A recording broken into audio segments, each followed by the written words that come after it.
Ladies and gentlemen, boys and girls, you are watching the YouTube station identification of one of Bedford, Massachusetts resident YouTubers. And I'm here live in the basement. It was not MTV's remote control, and I'm not Ken Ober. God rest his soul. My name is Eric Lima, and well, those of you want to know what the show is, it is WEML-TV channel 77. Pleased to meet you all. If you're a first-time watcher, but if you're a long-time fan of the show and subscriber, thank you for tuning in once again. And it is April the 28th, 2021. As you know, my vacation's almost over. We're halfway through the week and halfway through April. That's right. April will be done by Saturday. Saturday, I'll be going back to work. I know it's kind of awkward, right? Like, okay, you got a vacation. You're working one day, and then you got Sunday off. Well, I'm getting paid for this whole vacation, so don't worry about a thing. So, and some big news. Red Sox beat the New York Mets in a 2-game sweep. They beat them last night 2-1, and they won 1-0 in a great pitcher's duel. Matt Pivetta did an awesome job shutting out, and the bullpen did an awesome job shutting down the Mets. And we beat the Mets' best pitcher right now, the best pitcher in the National League, and possibly in the Major Leagues, Jacob deGrom. That is huge. The Mets did not give him the run support he needed, but Jacob deGrom did pitch decently, but he got the loss, and we beat him. And that could give the Sox a lot of confidence in the Major Leagues. Hopefully we keep the wins going. Here, April's almost done. We're going into May. I'll tell you one thing right now. Here's the ironic part. All right? I'm going back to work May 1st. And it'll be the first time, it'll be 11 years ago since I started the job at the mall when I worked at Swansea at the time. So it was something. You know what? I'd be honest with you. I don't know what would have happened if I was still working at Ruby Tuesday, and I'll tell you what, it is surreal. Surreal to say the least. I like people. A lot of people like Press Your Luck, man. Let me tell you. Yeah, so I am really excited. Now, you guys don't want to know why I have not played the Press Your Luck episodes as of yet. The gameplay I do. I want the other game shows that I've been playing to catch up with Press Your Luck, because so far I think we're about 7 or 8. I'm trying to make it even. I'm kind of like that, so I'm trying to make things on an even level playing field and all that. As you know, the lighting is better than last time. The light that I had, the previous light bulb that I have, started flickering. I had a feeling it was going to get burnt out either way, and with those kind of fluorescent lights, a little swirly there, is out of style. I figured, getting the current LED ones, and I heard these bad boys last 18 years. I read these bad boys last 18 years. It's a 60 watt equivalent, soft white, non-dimmable. Yep. Bought these at Walmart. You see the great value sign? That's what I bought in Walmart. They cost me like $3. Well, I got 4, and that's probably all I'm going to need if it's going to last 18 years. Anyways, so yeah, we are in the, like I said, we are in the nitty gritty here. Got 2 more days of vacation. I go back Saturday, which is going to be very, very strange for me going back Saturday, because I get Sunday off and boom, you know what I mean? So, so be no more vacations for me after this. No more vacation hours. I'll probably have a new set of vacation hours starting May 1st, so it's going to be interesting to see what happens. I'm hoping to spread out my vacation hours a little bit more, and that's why probably what I aim to do. Because it's tough for me to take a vacation during the wintertime and the wintertime and the holidays in the wintertime, because if it snow falls, I would have to go in before, which personally, I think it is not fair. I think vacation policies do have to change in order for people to use them, I think. And I think, I think it sucks that, I know that's I have a personal opinion on that. It's, I'm not going to get into that. So I might, but I think this Saturday, after I get out of work, I might go stop by Best Buy to try to buy a microphone so I can use for the podcasts and the shows I'm going to do in the future. I think it's personally a great idea for me, and if you guys think that, let me know. I mean, I have my headset mic, but I want to use those sparingly just in case. So, and yeah. So, so I'm going to, I like the fact that,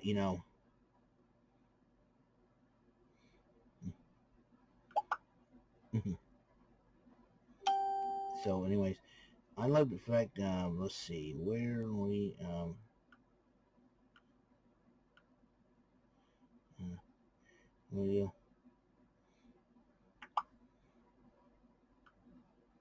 so I'm going to have a lot of fun with this one. So, sorry, I asked a question on the Generation X Facebook page about because most of the majority of the game shows did premiere during Generation X Generation X years. I know we have a lot, shows growing up, between 1965 and 1983, especially the 70s and the early 80s. A lot of game shows premiered, and that's a big day. And The Price is Right, because one of the members of the group, Susan George, put up Bill Cullen's version of those in the 50s, but both were different. Both were different shows, and I thought about it. I said, I did the new Price is Right, henceforth the one that Bob Barker hosted until 2007, I believe, 2006 or 2007. That was when, that was when, Drew Carey took over. So I think, been around since 1972. Next year, it's going to be 50 years since the new Price is Right, been on the air. That's amazing. That's probably one of the longest running game shows without being interrupted. That's huge, So, speaking of shows, I watched AEW Dynamite Wrestling Tonight. That's the main event of this video today. AEW Dynamite Event Center, where I give the results of AEW Dynamite, almost like a recap. I don't want to call it a recap. I want to call it differently, so I want to be fancy. We call it Event Center for all the wrestling organizations. I'm trying to do. Adam Page went 1-on-1 with Brian Cage, Page versus Cage, and Brian Cage won the matchup after some chicanery caused by Team Taz and all that good stuff. And Dark Order was causing a lot of trouble. As Team Taz attacks Page, and Dark Order got involved in the matchup. And then in the end, Brian Cage did beat Adam Page. The Elite team, the new Elite, Kenny Omega, Don Callis, Young Bucks, and Good Brothers celebrate the Omega's victory and Impact Wrestling being the Impact World Champion. The Sydal brothers, Matt and Mike, took on the Young Bucks, and with the Young Bucks did pick it up the victory there. While SCU, the team of Kazarian and Daniels, interrupted the Young Bucks, and they said they'll probably come after the titles. Jay Cargill cut a promo about not needing a manager. He says whoever is going to manage Jay Cargill better have some great money and a great deal. So, to say that at least. Orange Cassidy went 1-on-1 with Penta El Zero Miedo. There were a couple of times Alex Abrahantes tried to get involved, but, and then Trent got involved and everything else. But in the end, Orange Cassidy did pick up. Orange Cassidy, he can do an arm drag with his hands in his pockets. Orange Cassidy is one guy that we need to look out for. So this guy is super talented. I mean, trying to do an arm drag with your hands in your pockets is pretty tough. And all of a sudden, I was like, how in the world does he do it? It's Orange Cassidy is something else. Let me tell you something. And then Tony Schiavone interviewed Dr. Britt Baker, DMD, with Rebel. And it seems that Britt Baker's got her sights set on Hikaru Shida for the Women's Championship of AEW. The Pinnacle Inner Circle Parlay with Tony Schiavone. Tony Schiavone intended to do a coin toss, and then Sean Spears smacked the coin out of his hand. If I was going to do a coin toss where you smack the coin toss on my hand, I'm going to smack your face with a pair of brass knuckles, Spears. You call in the air. So Pinnacle says, hey, we'll have the advantage, and both of them went back and forth, and then Tony Schiavone goes, fine, you guys get the advantage, the man advantage. It's going to work like War Games almost. So it is going to be a War Games type, what do you call it, blood and guts. That's what it's called. And then NT Nakazawa was sitting in the ring. Eddie Kingston was supposed to face Kenny Omega, but Omega refused. So Eddie Kingston goes, no. I want you, Kenny Omega. But then NT Nakazawa attacked Eddie Kingston from behind. Eddie Kingston was threatening to break his ankle, and then Kenny Omega goes, fine.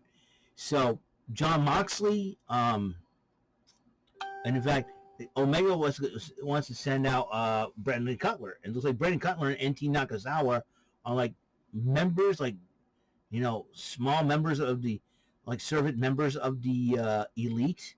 Seems like they're Gopher Boys, but then Cutler was attacked by John Moxley, and then Moxley attacked them both and Kenny Omega, and then all of a sudden they were threatening to snap Omega's ankles. Said, "Hey, we want a tag match," and so they canceled. Kenny Omega next week will team up NT Nakazawa against John Moxley and Eddie Kingston. So, and then during the commercial break, Sammy Guevara come out with signs talking about blood and guts and how his team's going to win.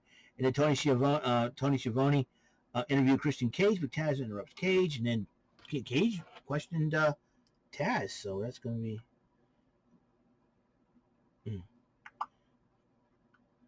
So it is something else, you know what I mean? And so I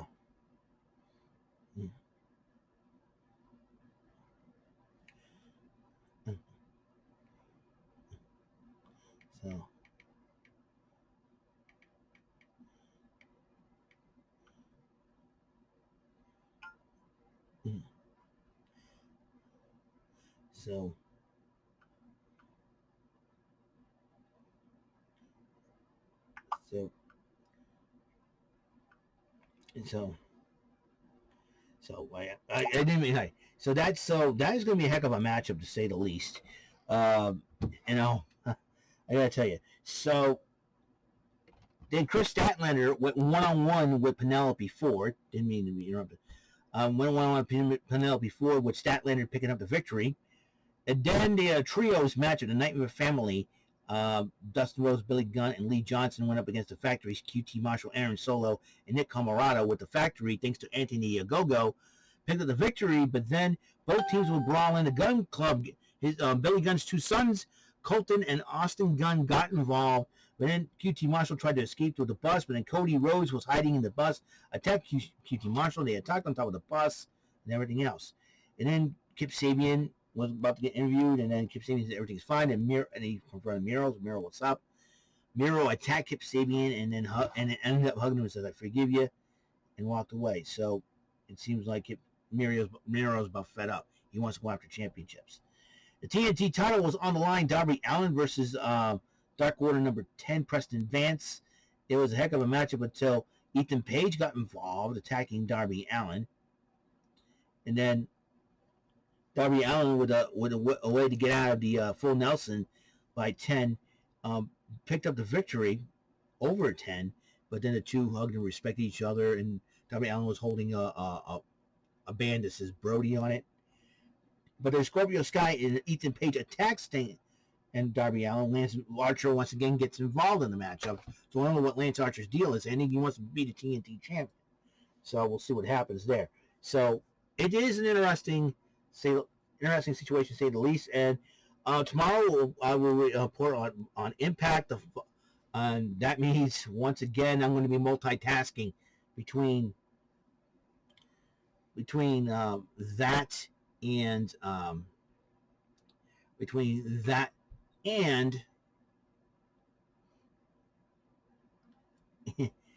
between Impact and hosting Rant and Raid podcast and it's going to be very interesting to see what happens once again, and I'm very interested to see what's going to happen tomorrow night, so I'll be writing everything down. All right, now before I go, and I know a lot of people have been asking about the Brodie Lee Memorial Tournament. I am getting teams set up, and one is going to get the team set up on paper, and then what's going to happen, I am going to do everything. It's going to be later on in the summer because there's a lot of work to do with this thing.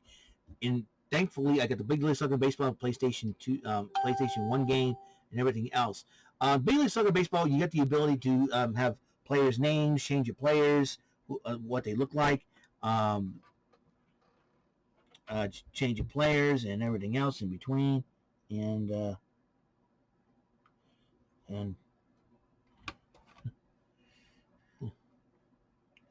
so it is something else to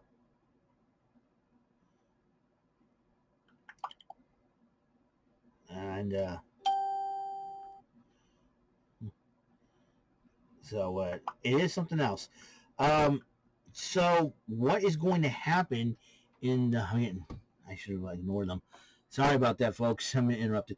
So what I'm going to do is I got most of the lineups for the Raw, SmackDown, NXT teams and AEW teams. All right, it's just not the lineups exactly, but what starting positions each of them will have. All right, the Manhattan Maulers represent the Raw team. The New Haven Hammers represent the SmackDown team. The Orlando Nexus, that will be the new name for the NXT team because in honor of Wade Barrett's return to the company. So Manhattan Maulers will have Braun Strowman DHing, Nia Jax doing the catching, with the catcher. Rhea Ripley will play first base. Xavier Woods will play second base. Dana Brooke will be third. Asuka will be the shortstop. Drew McIntyre will be in left field. Kofi Kingston will be in center, and Bobby Lashley will be the new right fielder. And so far, I have on the bench Mandy Rose, Lana, Charlotte Flair, Sheamus, AJ Styles, Omos, John Morrison, and Alexa Bliss. And for the New Haven Hammers, that's a SmackDown team. Commander Aziz will be the DH. Big E will do the catching. Cesaro will play first base. Rey Mysterio will play second base. Natalya will be a third. Sasha Banks will be the shortstop. Roman Reigns will from left to right in the outfield. Roman Reigns in left. Apollo Crews center. Kevin Owens in right. Bianca Belair, Otis, Dolph Ziggler, and the Street Profits. Angel Dawkins, Montez Ford will so far will be riding the pine. All right. For the Orlando Nexus. All right. So this is the teams I have so far. I will give you the complete teams once everything is set, the pitching and the pitchers and everything else right now. LA Knight will be the DH. Bronson Reed will do the catching. Raquel Gonzalez will be at first base. Tony Storm will play second base. Santos Escobar will be a third baseman. Io Shirai, the shortstop. Dexter Loomis in left field. Leon Ruff in center. Adam Cole will be the right fielder. Dakota Kai, Frankie Monet, Wesley, Drake Maverick, Killian Dane, Marcel Bartel, Xia Li, and Casey Catanzaro will be on the bench for the Orlando Nexus. It's really tough for the Jacksonville Elite. So far is the AEW team, the starters. Brian Cage DHing, Miro will be catching, Jake Hager will be at first base, Penelope Ford second base, Chris Statlander will be the third baseman, Hikaru Shida will be the shortstop, Eddie Kingston will be in left field, John Moxley in center, Kenny Omega with the right field. So far the bench goes Cody Rhodes, Chris Jericho, Dustin Rhodes, Billy Gunn, Britt Baker, Rebel, and Lance Archer so far. And for the Nashville Impact, Moose will be DHing, AC Morel will be the catching, Jake Something will be the first baseman, and I have an idea for a second baseman. Alicia Edwards will be the second baseman. Rachel Ellering will be the third baseman, and Sue Young, or Susan or Susie, will be the shortstop so far. I have nothing with the outfielders. I don't have yet, but I'm probably gonna be. I'll probably come up with some good outfield. So that's so far for the Nashville Impact. I will get the complete lineups, the complete teams for this Brodie Lee Memorial Championship Tournament that will be holding over the summer, as well as the second annual South Coast Festival Cup Championship of 2021 between the Dartmouth Dragons and the Taunton and the Freetown Knights, as you know.